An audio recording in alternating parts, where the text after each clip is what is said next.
ఆయన చిన్న బుద్ధుడు, లాఫింగ్ బుద్ధ. వీళ్ళు ఇద్దరికి ఈమె వారధి,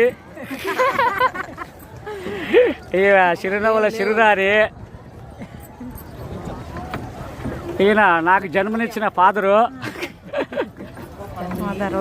ఈమె మాదరు.